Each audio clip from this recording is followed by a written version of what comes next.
رب العالمين والصلاة والسلام على أشرف الأنبياء والمرسلين حبيبنا وحبيب إله العالمين أبي القاسم المصطفى محمد وعلى آله الطيبين الطاهرين المنتجبين. أما بعد، قال الله الحكيم: وقضى ربك ألا تعبدوا إلا إياه وبالوالدين إحسانا.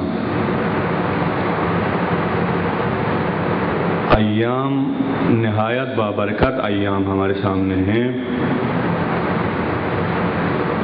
آپ جیسے صاحبان معرفت اہل دل ان ایام میں اس سے خوب فیض حاصل کرتے ہیں، جشن منعقد کر کے اور ان دنوں سے جس قدر فیض حاصل کرنا چاہیں اور اسی کے مطابق فیض حاصل کر لیتے ہیں. میرا مقصد یہ ہے کہ 20 جمادی الثانی تاریخ اسلام میں وہ نورانی دن ہے. مخدومہ کونین صدیقہ طاہرہ فاطمہ زہرا سلام اللہ علیہا کی ولادت باسعادت. اللہم صلی علی محمد وعلی محمد. بی بی سلام اللہ علیہا کے مقام، منزلت اور ان کی عظمت کی مطابق انقلاب ایران کے بعد بانی انقلاب اسلامی امام خمینی نے 20 جمادی الثانی کو روز زن و مادر قرار دیا ہے کہ عورتوں اور ماؤں کا دن اس دن کو قرار دیا. ظاہراً ہمارے برادران نے جو موضوع کے لیے کہا تھا، میں نے اپنے موضوع جو ہے ماں دین مبین اسلام کی نظر میں ماں کے مقام و منزلت. ماں ایک مقدس لفظ جس کی قداست، جس کی عظمت کے بارے میں علماء ہر وقت بیان کرتے ہیں.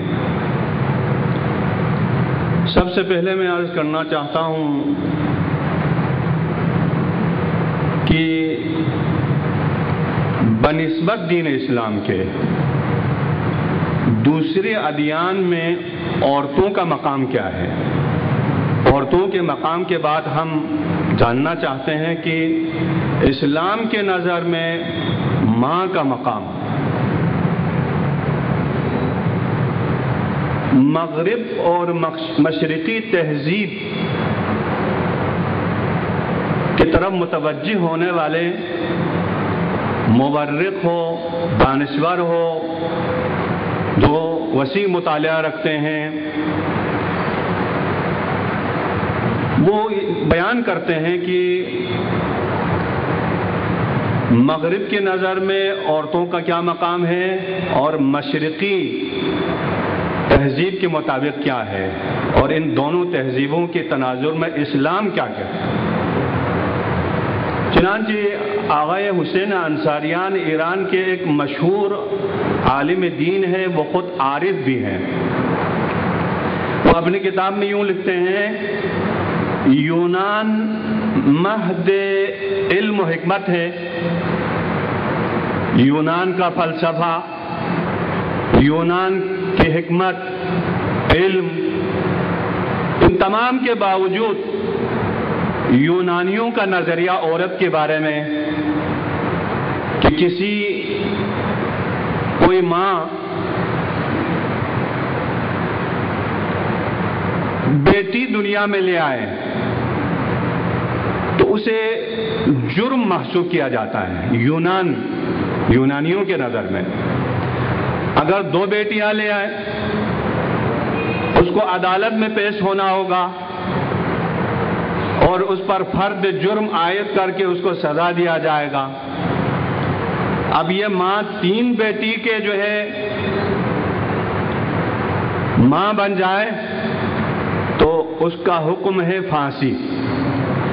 یہ مغرب کے یونان کے حال ہے جو خود کو متمدن اور تہذیب یافتہ کہتے ہیں. افریقہ والوں کی نظر میں کیا ہے؟ افریقہ والے کہتے ہیں کہ یہ بھیڑ بکریوں کی طرح ایک جنس کا اضافہ ہو گیا. وہ جو مزدور ہیں، وہ کسان لوگ ہیں، ان سے پوچھئے نا کہ جس کے گھر میں بھیڑ بکریاں زیادہ ہو تو کس قدر خوش ہو جاتے ہیں کہ اس کو بازار میں لے جا کر فروخت کریں اور اس سے یعنی مادی فیض حاصل کریں. افریقہ میں بھی یہی ہے. افریقائی جو ہے عورت کو بھیڑ بکریوں کی طرح سمجھتے ہیں اور جس کے پاس زیادہ عورتیں ہوں اس کو بہت خوش نصیب سمجھتے ہیں کہ یہ بڑے مالدار ہیں، یہ بڑے دولت مند ہیں کہ کسی عورت کو بازار میں بیچ کر اس کو کی جو ہے اقتصاد، اس کی معیشت صحیح ہو جائے. یہ افریقہ والوں کے نظریہ. اب آئے ہمارے برصغیر کی طرف. ہندوستان میں ہندوازم کے مطابق عورتوں کے لیے کیا تصور کرتے ہیں؟ عورتوں کے لیے کوئی مقام و منزلت نہیں ہے. اس کی سب سے بڑی نشانی یہی ہے کہ مرد کے مر جانے کے بعد جو ہے عورت کو زندہ رہنے کی کوئی حق نہیں ہے. مر جاؤ اس کے ساتھ، جلایا جاتا ہے. ہاں، یہ ان کی تہذیب ہے. اسی طریقے سے چین اور تبت کے نظر میں وہ لوگ، ان کا بھی جو ہے یہی نظریہ ہے کہ یہ عورت اس قدر چار دیواری میں محصور ہو جائے کہ اس کو حق نہیں ہے کہ معاشرے میں جا کر کوئی کردار ادا کرے. کوئی حق نہیں ہے. لہذا حسین انصاریان نے اپنی کتاب میں لکھا ہے کہ جب یہ بچی دنیا میں آ جاتی ہے تو اس کے پیروں میں آہنی لوہے کی جو ہے زنجیروں سے جکڑ کر اس کو وزنی بنا کر کہ وہ زیادہ جلدی سے قدم نہ اٹھا سکے. یہ 15 سال تک، 15 سال کے بعد اسے کھول دیتے ہیں. یہ ان کا حال ہے عورتوں کے ساتھ جو ہو رہا ہے. اب ان تمام جو ہے ملل اور مکاتب کی نظر میں جو عورتوں کا مقام کی نسبت، وہ کیا کہتے ہیں؟ بہت سارے ملل و مکاتب ہیں، اقوام ہیں، وہ عورتوں کو 100% ضعیف و ناتوان سمجھتے ہیں. وہ یہ کہتے ہیں کہ عورتوں کو محض غلامی کنیزی مرد میں ہونا چاہیے. مرد جو حکم کرے اس سے ادھر ادھر چونو چڑا کی کوئی گنجائش نہیں ہے. یہ ان کی جو ہے منطق ہے. اسی طریقے سے ایسے ہی انحرافی نظریات میں سے ایک یہ ہے کہ عورت کو ایک شیطانی مجسم شیطان سمجھتے ہیں کہ اس کا وجود ہی شیطانی ہے. یہ ہر طرف سے جو ہے بہکانے کی کوشش کرتے ہیں. یہ ان کا نظریہ. عورت کو کسی مال و منال کے مالک ہونے کا حق نہیں ہے دوسروں کے نظر میں. عورت کسی باپ سے یا ماں سے ارث نہیں حاصل کر سکتی، کسی ارث کے مالک نہیں ہو سکتی. اسی طریقے سے بہت ساری چیزیں ہیں. تو ان تمام ادیان مکاتب کو زیر غور کرنے کے بعد جو ہے جزیرہ نما عرب، جزیرۃ العرب کی ماحول جو موجودہ عربستان ہے، وہاں بھی ایسے ماحول ہیں کہ بیٹیوں کا پیدا ہونا خود کے لیے ذلت سمجھتے ہیں. باپ کے سر جھکانے کی موجب سمجھتے ہیں، لہذا کیا کرتے تھے؟ زندہ زندہ درگور کیا جاتا تھا بیٹیوں کو۔ کتنے زندہ درگور کرنے کے واقعات ہیں کہ خود پیغمبر بھی بے ساختہ گریہ کیا ہے ان تمام واقعات کو سن کر۔ ایسے عالم میں کہ پیغمبر اپنی رسالت نبوت کے تمام تبلیغ ادا کرتے وقت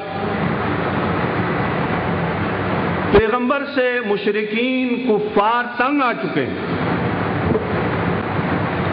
اور یہ مقام رہ گیا ہے کہ خداوند عالم نے ان جناب رسول خدا صلی اللہ علیہ وآلہ وسلم کو اللہم صلی علی محمد وآل محمد صاحبزادے جو عطا کیے پھر سے واپس لے لیا گیا۔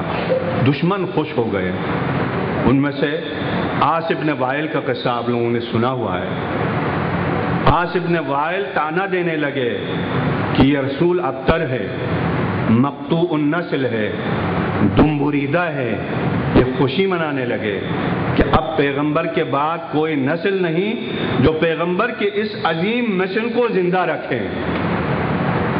اس پروردگار عالم نے اپنے حبیب کے لیے ایک عظیم ہدیہ عنایت کیا جس کا نام ہے فاطمہ زہرا سلام اللہ علیہ۔